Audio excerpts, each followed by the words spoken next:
사무엘상 25장 23절로 35절의 말씀 우리 한 절씩 교독하겠습니다. 제가 먼저 23절 봉독합니다. 아비가일이 다윗을 보고 급히 나귀에서 내려 다윗 앞에 엎드려 그의 얼굴을 땅에 대니라. 그가 다윗의 발에 엎드려 이르되 내 주여 원하건대 이 죄악을 나 곧 내게로 돌리시고 여종에게 주의 귀에 말하게 하시고 이 여종의 말을 들으소서. 원하옵나니 내 주는 이 불량한 사람 나발을 개의치 마옵소서. 그의 이름이 그에게 적당하니 그의 이름이 나발이라. 그는 미련한 자니이다. 여종은 내 주께서 보내신 소년들을 보지 못하였나이다. 내 주여 여호와께서 살아계심을 두고 맹세하노니 내 주도 살아계시거니와 내 주의 손으로 피를 흘려 친히 보고 가시는 일을 여호와께서 막으셨으니 내 주의 원수들과 내 주를 헤아려 하는 자들은 나발과 같이 되기를 원하나이다. 여종이 내 주께 가져온 이 예물을 내 주를 따르는 이 소년들에게 주게 하시고 주의 여종의 허물을 용서하여 주옵소서. 여호와께서 반드시 내 주를 위하여 든든한 집을 세우시니 이는 내 주께서 여호와의 싸움을 싸우시며 내 주의 일생에 내 주에게서 악한 일을 찾을 수 없음이니 사람이 일어나서 내 주를 쫓아 내 주의 생명을 찾을지라도 내 주의 생명은 내 주의 하나님 여호와와 함께 생명 싸개 속에 쌓였을 것이요 내 주의 원수들의 생명은 물매로 던지듯 여호와께서 그것을 던지시리이다. 여호와께서 내 주에 대하신 말씀대로 모든 선을 내 주에게 행하사 내 주를 이스라엘의 지도자로 세우실 때에 내 주께서 무죄한 피를 흘리셨다든지 내 주께서 친히 보복하셨다든지 함으로 말미암아 슬퍼하실 것도 없고 내 주의 마음에 걸리는 것도 없으시리니 다만 여호와께서 내 주를 후대하실 때에 원하건대 내 주의 여종을 생각하소서 하니라. 다윗이 아비가일에게 이르되 오늘 너를 보내어 나를 영접하게 하신 이스라엘의 하나님 여호와를 찬송할지로다. 또 내 지혜를 칭찬할지며 또 내게 복이 있을지로다. 오늘 내가 피 흘릴 것과 친히 복수하는 것을 내가 막았느니라. 너를 해하게 하지 않지. 이스라엘의 하나님 여호와의 살아계심을 두고 맹세하노니 내가 급히 와서 나를 영접하지 아니하였더면 밝는 아침에 과연 나발에게 한 남자도 남겨두지 아니하였으리라 하니라. 함께 읽습니다. 다윗이 그가 가져온 것을 그의 손에서 받고 그에게 이르되 내 집으로 평안히 올라가라. 내가 내 말을 듣고 내 청을 허락하노라. 아멘. 본문의 말씀을 가지고 누가 현숙한 여인을 찾아 얻겠느냐라고 하는 제목으로 말씀을 함께 나누겠습니다. 잠언 31장 10절에 보면 누가 현숙한 여인을 찾아 얻겠느냐 그의 값은 진주보다 더하니라 라고 그렇게 말씀하고 있습니다. 잠언 르무엘의 잠언이 31장 10절부터 하반절에는 현숙한 여인에 대해서 설명해 주고 있습니다. 그 현숙한 여인을 통해서 드러나는 삶의 풍성함과 가정의 평안함 그리고 그 영향력이 얼마나 지대한 것인가를 잠언은 우리에게 전달해 주고 있는데 그 현숙한 여인의 실제적인 모델을 찾으라고 하면 가장 먼저 이야기할 수 있는 게 바로 아비가일이라고 하는 이 아름다운 여인입니다. 아비가일이라고 하는 이 사람이 왜 나발이라고 하는 남자와 결혼해서 살게 되었는가는 이해할 수 없지만 그럼에도 불구하고 그 나발이라고 하는 사람이 3,000명의 양과 1,000마리의 염소를 거느릴 수 있도록 하는 결정적인 모든 일들은 나발의 능력에 있는 것이 아니라 아비가일의 능력에 있었습니다. 왜 그런가? 문제가 발생하면 나발은 사람을 귀히 여기거나 사람을 존중하지 않기 때문에 모든 문제가 있으면 아비가일에게 와서 상의하고 문제를 해결하고 하는 일들이 계속되어졌던 것 같습니다. 그래서 다윗의 그 속한 사람들이 모욕당하는 것을 보고 이것은 보통 일이 아니다라고 생각한 종이 바로 아비가일에게 달려와가지고 그 상황과 일어날 일들을 예측하면서 주인을 이야기하는데 우리 주인은 불량한 사람이지 않습니까? 라고 이야기할 정도로 그렇게 일을 전달했습니다. 그러자 늘 언제나 그랬던 것처럼 아비가일은 머뭇거리지도 않고 이 상황에 대해서 어떻게 해야 될 것인가에 대한 판단이 즉시로 이루어져서 그 삶에 다윗의 마음을 돌이킬 것들을 준비하고 남편에게 알리지 않고 바로 다윗을 맞이하러 떠나가죠. 그래서 떡 200덩어리와 포도주 2가죽 부대와 양 5마리 요리하고 볶은 곡식 5세어와 건포도 100송이와 무화과 뭉치 200개를 가져다가 나귀에게 싣고 먼저 보냈습니다. 이스라엘 사람들이 전통적으로 선물을 먼저 보내고 나중에 뒤따라가죠. 이것이 야곱이 형 에서를 만났던 삶에도 동일하게 있었는데 지금도 그렇게 등장하고 있습니다. 사람을 높일 때 선물을 먼저 보내고 그 다음에 자기가 등장해서 그 선물로 마음이 기쁜 그런 상태에서 만나고 싶었던 그 전통을 따라서 아비가일도 그렇게 행했다는 것입니다.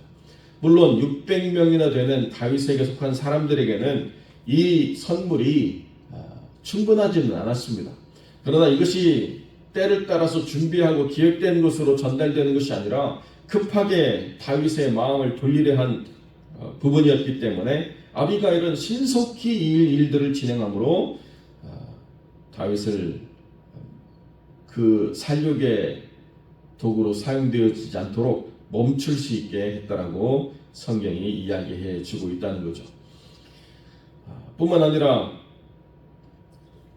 그 다윗과의 대화를 통해서 아비가일의 그 지혜로움이라고 하는 것이 얼마나 잘 드러나는지 정말 잠언이 말하는 현숙한 여인의 표상이다 이렇게 말할 수 있습니다. 지금 다윗의 분노는 그 무엇으로도 대체할 수가 없는 것이었습니다. 오랫동안 참고 인내하며 그 하나님의 뜻대로 순종하려다가 이제는 모든 제어 장치가 다 풀려버린 이제 분노에 찬 이 사람을 막을 수 있는 힘은 그 어떤 존재도 아니었다는 것입니다. 그런데 자기를 대적하러 나오는 것이 아니라 자기를 이해하는 한 여인이 나와서 그 삶의 모든 분노를 이 몇 마디 말로 다 잠재웠다라고 하는 것은 정말 대단한 것이죠. 이것은 다윗이 지금 고민하고 있는 문제에 대해서 아비가일이 다윗을 만나러 가면서 그 짧은 시간에 하나님의 지혜를 구하면서 다윗의 분노를 잠재우려고 했던 그 순간들이 있었지 않을까 생각할 정도로 정말 내 사람이 아니고서는 이렇게까지 나를 생각해 줄 수 있는 사람인가 싶을 정도로 아비가일이 전적으로 다윗의 관점에서 이 문제를 풀어가고 있다는 것입니다.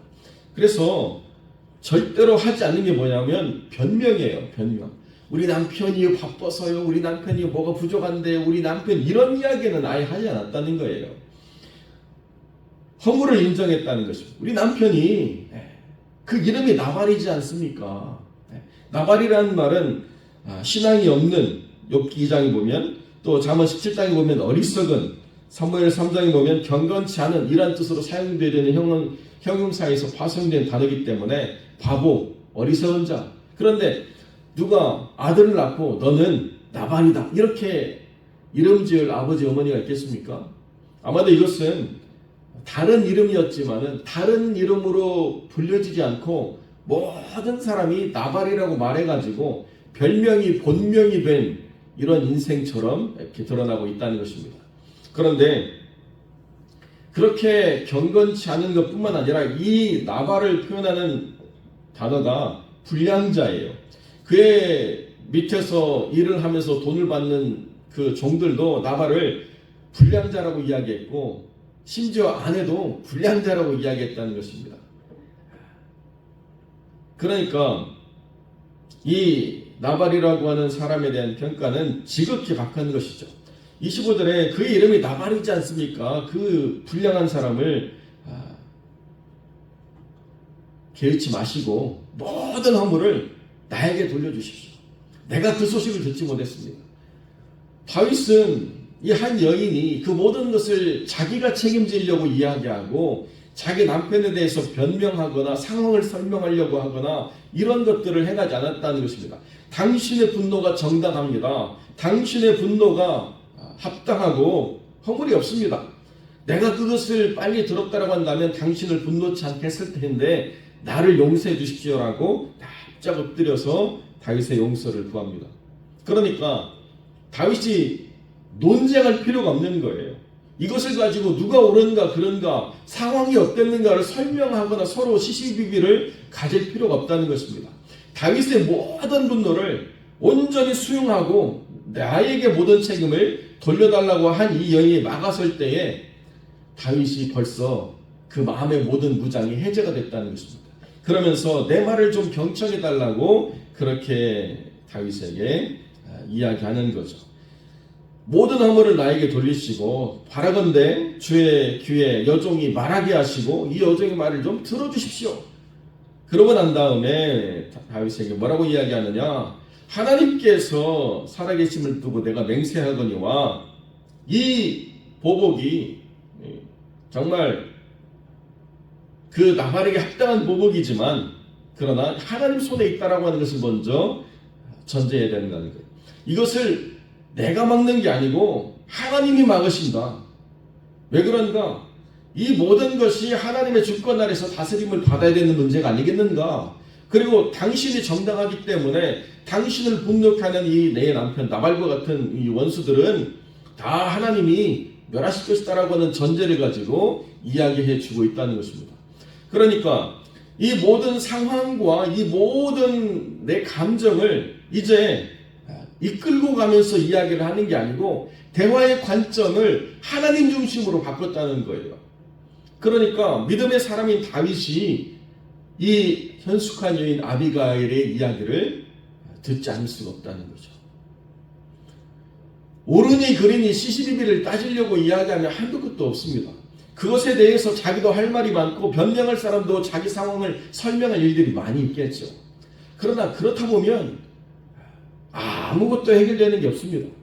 그런데 관점을 하나님 쪽으로 돌려야 된다는 거예요. 그 모든 순간에 하나님의 관점으로 모든 것을 돌리고 다시 모든 것을 펼쳐보면 하나님이 당신의 가정을 살리실 것이다.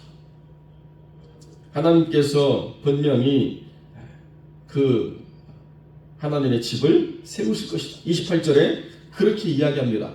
그러니까 다윗이 지금 아내도 잃어버리고 이렇게 떠돌이 생활을 한 지가 오래되었는데 아비가일이 집을 세우지 못하는 이 남자의 마음을 먼저 이해했다는 거예요.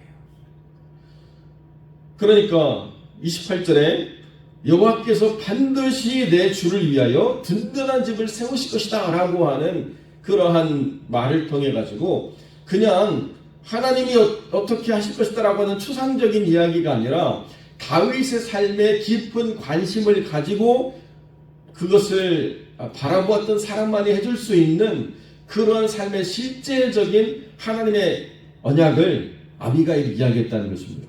아무런 관심도 없이 아무런 기대도 없이 그냥 던지는 말로 하나님 이야기를 하는 것이 아니라는 거죠.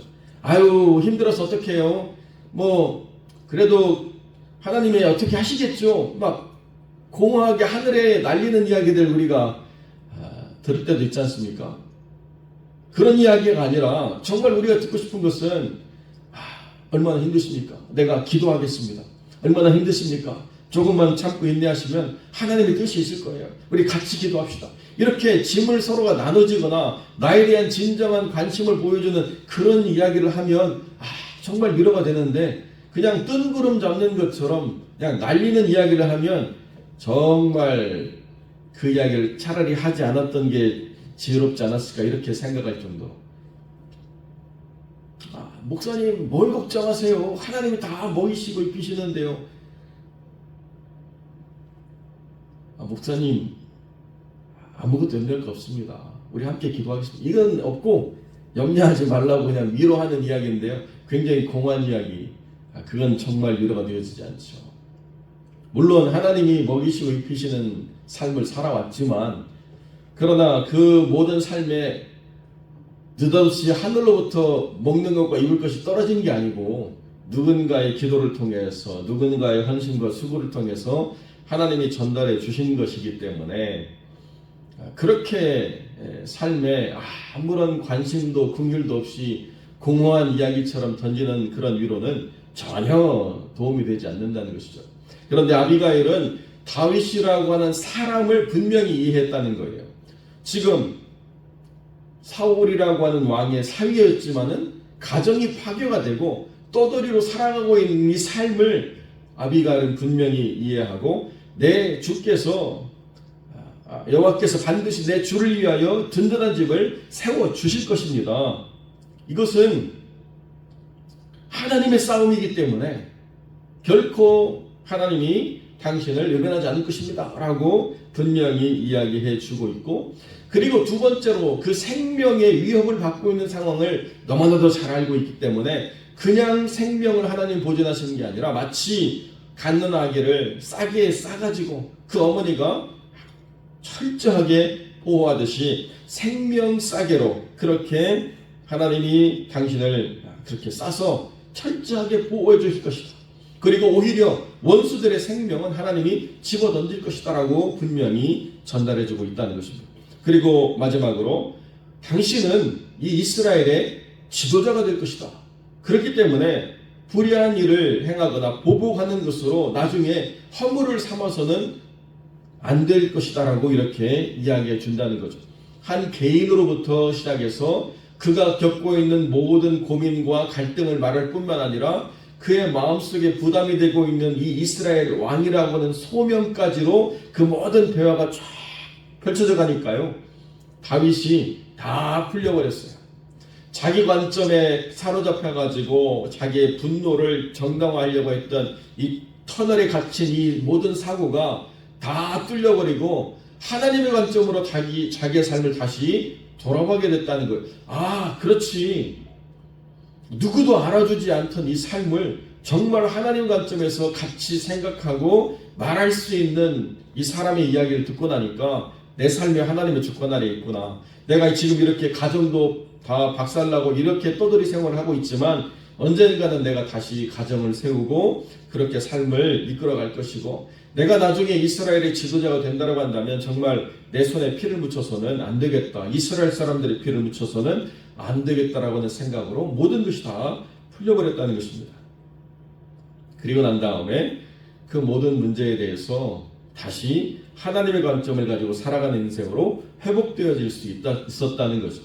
그러니까 우리의 모든 삶의 중요한 부분은 어떤 사람을 염려해서 하는 이야기, 어떤 사람이 잘못된 것을 지적하는 이야기 할 수 있지만 결국 그 모든 것의 힘은 어디로부터 오느냐? 그것이 하나님으로부터 말미암아서 펼쳐지는 생각일 때 시시비비를 따질 것이 아니라 또 잔소리로 받아들여질 것이 아니라 그렇게 하나님이 그 삶을 통해서 펼치시는 것들을 서로가 공유하고 하나님의 관점으로 삶을 다시 바라보게 되는 그러한 지혜로운 삶이 이어진다는 것이죠. 그러니까 우리가 이 아비가일처럼 상황에 대해서 시시비비를 따질 삶을 살아가는 것이 아니라 하나님의 관점에서 모든 것을 바라보도록 이끄는 지혜를 구하는 것이 굉장히 중요하다는 거예요.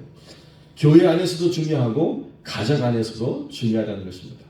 이 이후로 여러분, 아비가일이 다윗에게 잔소리하면서 다윗을 쥐고 살았다는 얘기가 없습니다. 아비가일은요, 어떻게 보면 그 다윗이 광야 생활하는데 맞이한 첫 번째 아내였습니다.